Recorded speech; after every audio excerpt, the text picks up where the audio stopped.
convidar as crianças para estarem aqui à frente, para nós orarmos. Convidar também a irmã Adriana, que vai estar com eles nessa noite, amém? Por favor, as crianças. Oh, aleluia. Louvado seja o nome do Senhor Jesus. Nós queremos orar por você, amém? Aleluia. Estenda as mãos para cá, vamos abençoar. Aleluia. Isso é apenas um fruto de um começo. Nós queremos que em breve teremos muitas crianças aqui sendo abençoadas através da ministração da palavra de Deus, amém? Louvado seja Deus. Senhor Deus e Pai, apresentamos essas crianças, Pai, nas tuas mãos.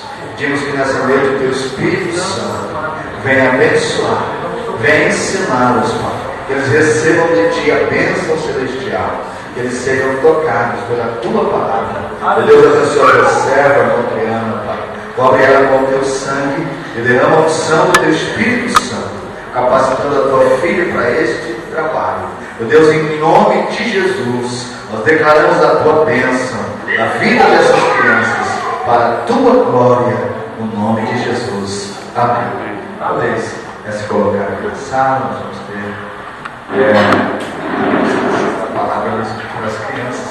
Se os irmãos precisarem de uma banheira, fique à vontade, não tem problema, tá? Por enquanto, nós já estamos em toda a sala, mas eu creio que em breve Deus vai nos preparar um espaço melhor. Amém? Louvado seja Deus. Nós agradecemos a Deus pela vida dos irmãos, pela presença de todos aqui.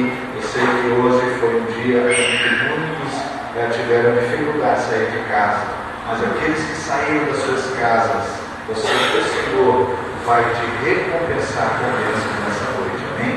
Aleluia. Deus quer que nós estejamos disponíveis, mesmo no momento da chuva, da tempestade, nós temos que continuar disponíveis para Deus, amém? Louvado seja Deus. Vamos fazer mais uma oração. Quero convidar o evangelista Samuel para ministrar a palavra de Deus, e logo nós também estaremos celebrando a Santa Ceia do Senhor, amém? Louvado seja Deus. Senhor nosso Deus e Pai, mais uma vez estamos orando, Pai, buscando a tua face nessa noite. Queremos te agradecer, ó Pai, por essa oportunidade de estarmos aqui.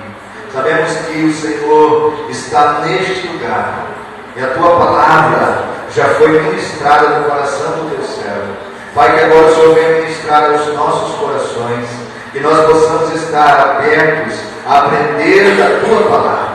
Usa o teu filho, Pai, poderosamente, em nome de Jesus, e nos abençoa através da tua santa palavra, a nossa oração em nome de Jesus. Amém, Jesus. Amém. Glória a Deus. Cumprimento a igreja novamente com a paz do Senhor. Amém? Amém. Louvado o nome do Senhor Jesus. Culto de ceia, de santa ceia.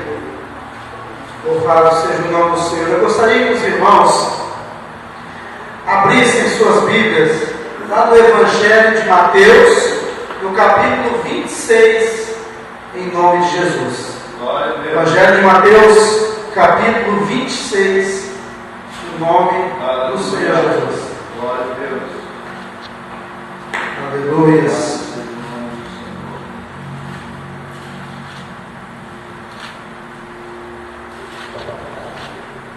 Evangelho de Mateus, capítulo 26, lá no versículo 36.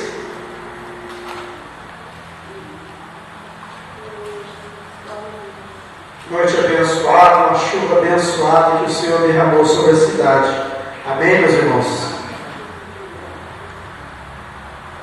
Aleluia. Evangelho de Mateus, capítulo 26, lá no versículo 36. Todos encontraram? Diga amém. Amém. Glória a Deus. Diz assim lá no versículo 36. Então chegou Jesus com eles a um lugar chamado Getsemane e disse a seus discípulos: assentai-vos aqui, enquanto vou além orar. E levando consigo Pedro e os dois filhos de Zebedeu, começou a entristecer-se e a angustiar-se muito. Então lhes disse: a minha alma está cheia de tristeza até a morte. Ficai aqui e vigiai comigo.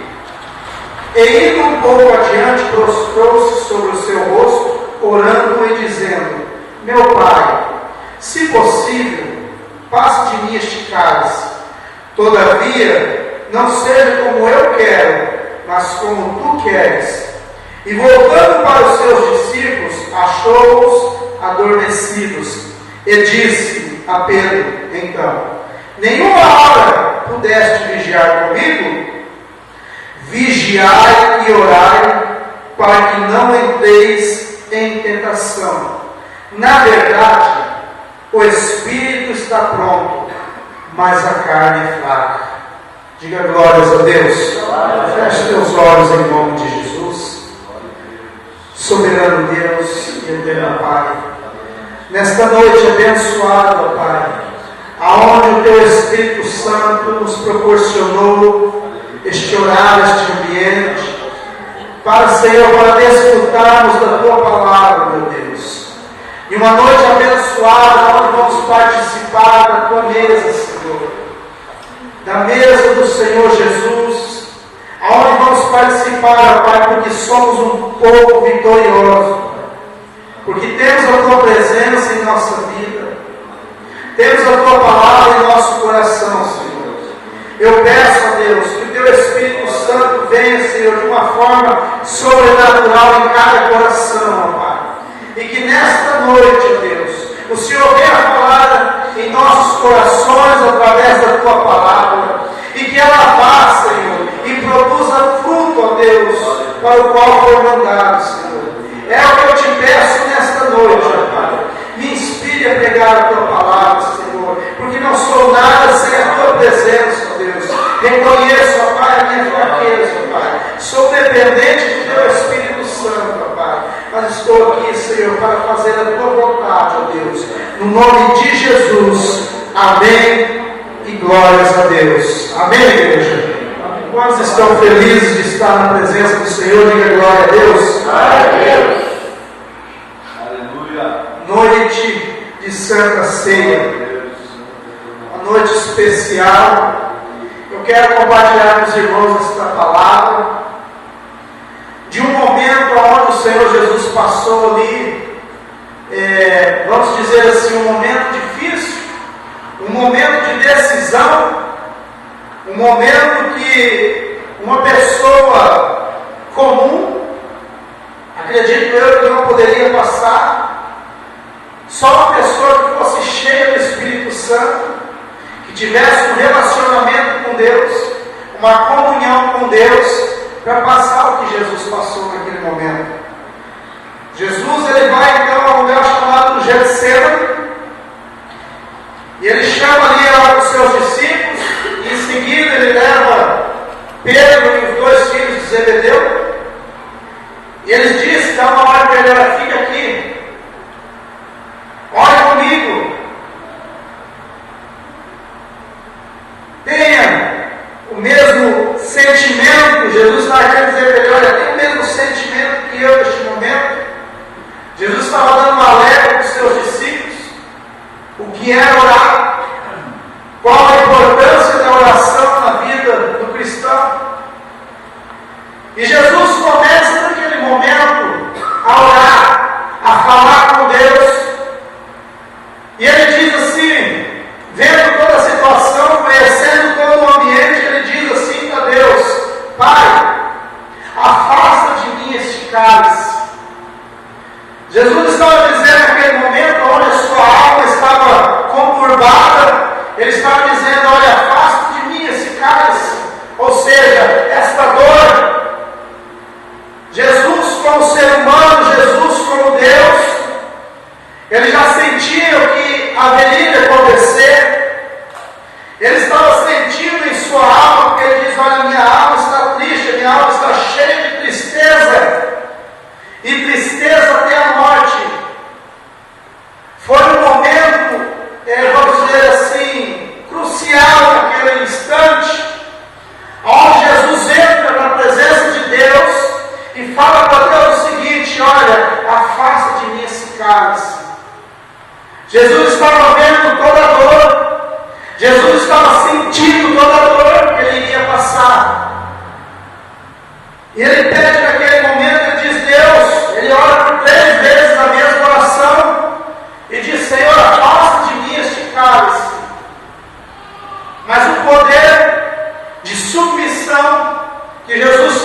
estava prevendo. Então, naquele momento de angústia, naquele momento de tristeza, ele se achega até Deus e diz: olha, Pai, passa de mim esse cálice. Jesus estava sentindo antecipadamente o sofrimento que viria sobre a vida dele. Mas ele disse: mas não seja feita conforme a minha vontade, ó Deus. Jesus tinha uma vida de submissão à palavra de Deus. Jesus tinha uma vida de obediência à palavra de Deus. E é este fato, é isso que acontece quando uma pessoa é submissa a Deus. Isso é o que acontece quando uma pessoa é obediente a Deus. Pode passar qualquer tribulação, mas ela sempre está glorificando a Deus. Ela sempre está glorificando a Deus. Tudo ao redor não está dando errado, mas dentro dela, o coração dela está clamando e dizendo: eu sei em quem eu tenho crido. E isso só é possível através do Espírito Santo. E Jesus, naquele momento que ele disse para Deus: Senhor, que não seja feita conforme a minha vontade, ele volta para os discípulos e encontra o quê? Eles dormindo. Eles não estavam no mesmo espírito, eles não estavam sentindo aquela tristeza que Jesus estava tendo. Jesus, com o seu olhar de vida, ele estava vendo ali que ele seria cuspido, esbofeteado, seria humilhado. Jesus estava vendo aquela cruz. Jesus sabia o que ia acontecer, o que está escrito na palavra. Com o seu olhar de vida, ele estava vendo já o sofrimento, porque a Bíblia diz que ele estava suando sangue. Ele conseguiu ver além daquele momento no jardim de Getsemane. Jesus conseguiu olhar além daquele momento. Ele viu toda aquela tribulação. Jesus viu todo aquele sofrimento, toda aquela humilhação que ele ia passar. Jesus viu aquela cruz. Mas depois de todo esse sofrimento, Jesus viu você, meu irmão. Aleluia. Que estava condenado. Quando eu digo você, estou dizendo a mim também, meu irmão. Estou me referindo a mim. Todo aquele sofrimento Jesus estava vendo, mas depois daquele sofrimento ele estava vendo eu e você, que seríamos condenados. E naquele momento ele fala para Deus: Senhor, não seja feita a minha vontade, mas seja feita a tua vontade, Deus. Não existe amor maior do que esse. Não existe amor maior do que esse, de se entregar para salvar a humanidade. Depois de todo aquele sofrimento, Jesus viu eu e você, viu toda a humanidade que estava condenada. Nós já estávamos condenados ao inferno, precisava de um sacrifício vivo, e Jesus veio e pagou o preço pelas nossas vidas. Mas neste momento ele também dá uma missão para os discípulos. Ele chega e vê os discípulos dormindo e diz: nenhuma hora vocês puderam vigiar comigo, orar comigo?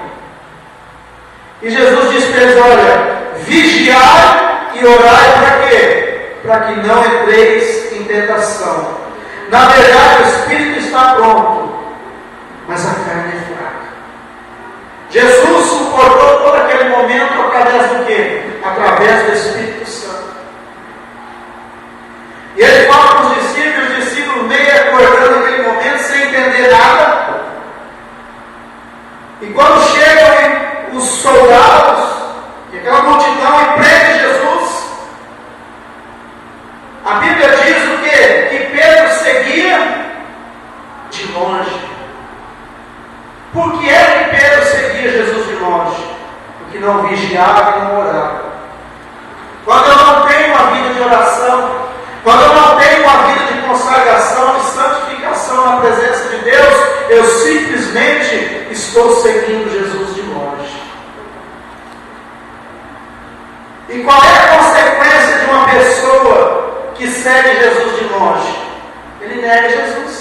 Na primeira circunstância, ele nega Jesus.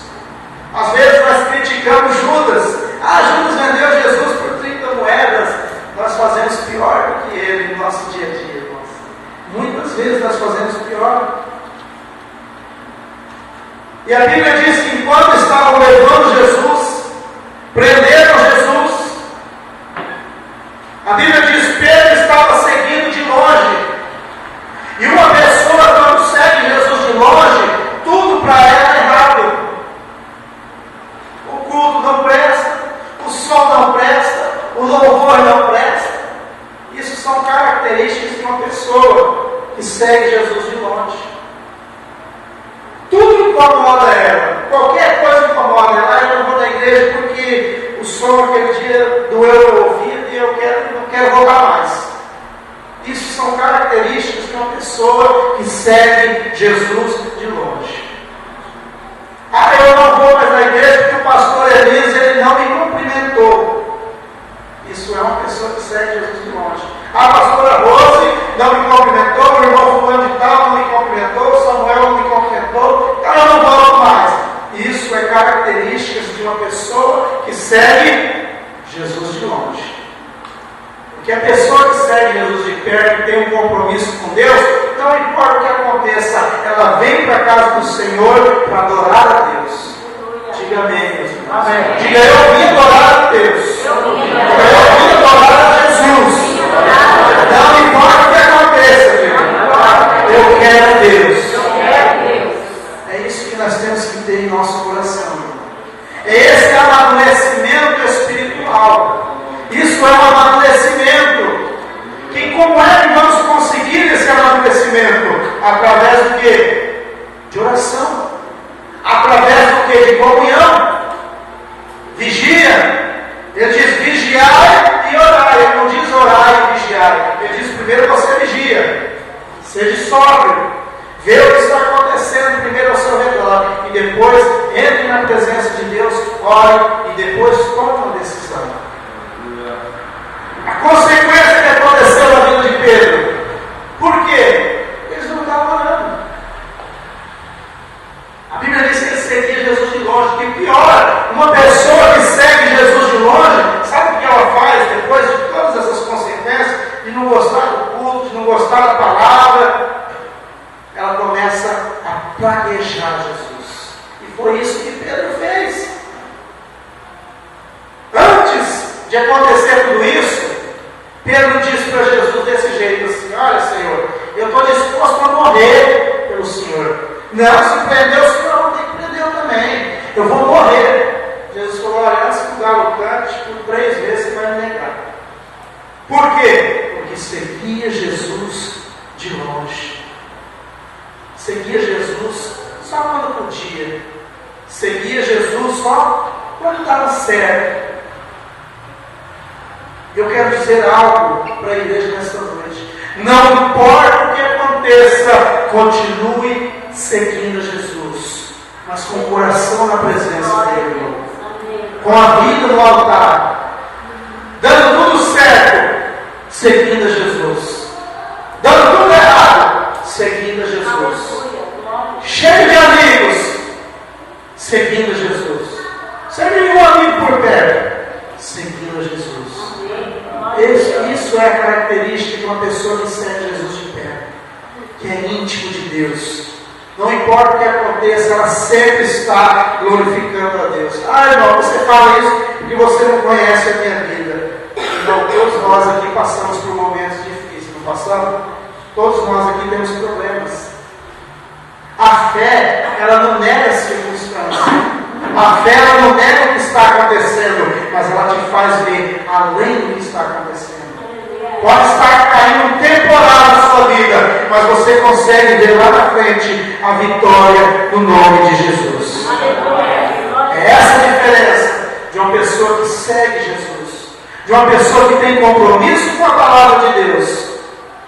Pedro, naquele momento, por não orar, por não vigiar, começou a seguir Jesus de longe. E uma mulher chegou a ele e disse: olha, você é um deles. Ele disse: não, eu não conheço. Olha aí a característica de uma pessoa. Ela nega Jesus. Daqui a pouco, de novo, a mulher: não, você é um deles.